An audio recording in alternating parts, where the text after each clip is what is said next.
we'd get a couple of key questions on a couple of editor's take, as it were. So question number one, these elections are done. Let's look at next year. Is the BJP, Sanjay, likely gunning primarily, number one, at a 50% vote share? Absolutely.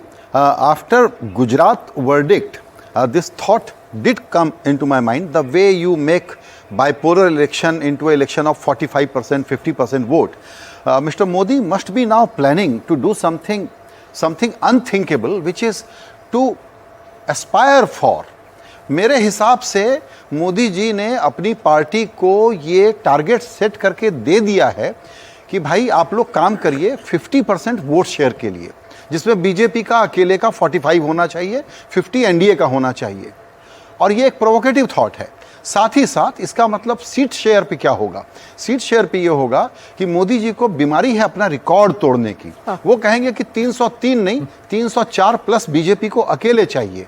इसका मतलब ये हुआ कि NDA के लिए 350 से 400 सीटों की बिसात वो बिछाने के लिए काम कर रहे हैं।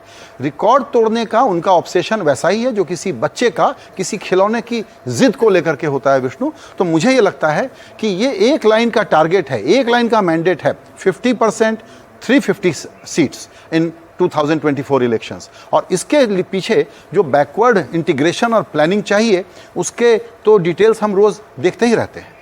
Sanjay, one final question. The development plank. Will 2024 be fought, based on what you heard today, likely on the plank of development?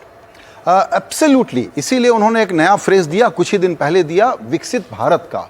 क्योंकि दरअसल दुनिया भर की परिस्थिति कुछ इस तरह की हो गई है, सिचुएशंस ऐसी हो गई हैं कि इंडिया के एडवांटेजेस बहुत सीरियस हो गए हैं। एक तरफ एशियन कंट्रीज़ के बीच में, दूसरी तरफ अमेरिका की जो सिचुएशन है, यूरोप की जो सिचुएशन है, तो ग्लोबल ऑर्डर जो रीसेट हो रहा है उसमें इंडिया का रोल, जितना हम लोग अभी पब्लिक कन्वर्सेशन में बात नहीं कर रहे हैं विष्णु, और आप डिफेंस और स्ट्रेटजिक अफेयर्स कवर करते हैं, ग्लोबल चीज़ों पर नज़र रखते हैं, मैं आपको बताना चाहता हूं कि भारत एक बहुत यूनिक पोजीशन में है।